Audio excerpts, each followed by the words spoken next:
Hello guys, જય માતાજી. તો રાત્રે જમવા માટે આવે છે ઘરે મહેમાન.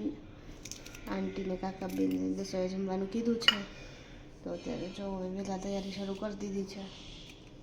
એ માટે અત્યારે મમ્મી હવે કઢી વઘારે છે. મરચાં સુધારે છે તીખા. સાઈડમાં લીમડો પડ્યો છે. અને આપણે છાશની અંદર ચણાનો લોટ નાખી દીધો છે. હવે આપણે નાખેલા છે લીમડાના પાન અને લોયામાં મૂકી દીધું છે તેલ.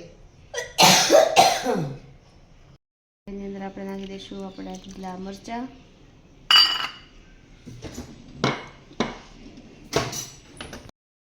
ગેસ ઓન કરી દીધો છે. તેલ ગરમ થઈ જાય પછી આપણે નાખીશું થોડીક મેથી અને રાઈ નાખવાની ને, રાઈ અને મેથી બે આપણે થોડું નાખી દઈશું. આ રાઈ જીરું પણ એડ કરી દઈશું. પછી એની અંદર આપણે આ એડ કરી દઈશું. ત્યારે અહીં આપણું આવી ગયું છે. એની અંદર આપણે એડ કરી દઈએ મેથીના દાણા.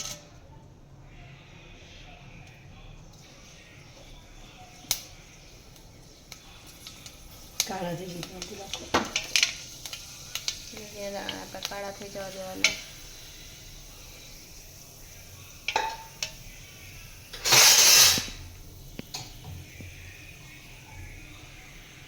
કાળા થઈ ગયા ને પછી થઈ ગયા. હવે આપણે એની અંદર એડ કરી દઈશું રાઈ અને જીરું અને પછી એડ કરી દઈશું થોડી હિંગ. અને હવે આપણે ફાઇનલી એડ કરી દઈશું એમાં છાશનો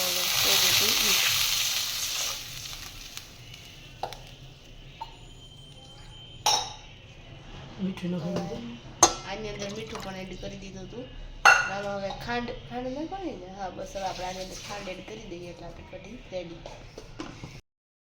આપણે આની એડ કરી દઈશું ખાંડ.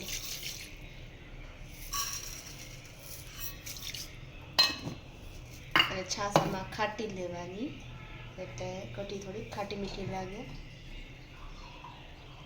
હવે આને આપણે થોડી વાર ઉકળવા દઈશું. હાલો તો હું બોલું, મારી મમ્મીનો અવાજ બેસી ગયો છે એટલે હું બોલીશ. કઢીની અંદર આપણે એડ કરી દઈએ આખો ઓલું દાળ ખુદતે લીમડાનું. ઉકળવા દઈશું. સરસ સ્મેલ આવશે. અને એક સાઈડ આ બીજું લોહી મૂકી દીધું છે આપણે. એમાં આપણે એડ કરી દઈશું આ 2 દૂધની થેલી. ફ્રૂટ સલાડ કરવાનું છે એટલે જો કઢી મસ્ત ઉકળે છે. હજી એને ઉકળવા દેવાની ને નહીં થઈ ગઈ તો આપણી કઢી તૈયાર થઈ ગઈ છે. મસ્ત મજાની જોઈ શકો છો તમે. બહુ મસ્ત સુગંધ આવે છે. તો આપણે આને કોથમરીથી ગાર્નિશ કરી દઈશું એટલે આપણી કઢી તૈયાર. જોઈ શકો છો મસ્ત મજાની કઢી તૈયાર થઈ ગઈ છે. એની ઉપર આપણે કોથમીર નાખી દીધી છે. આ હતી આપણી કઢીની ફૂલ રેસીપી.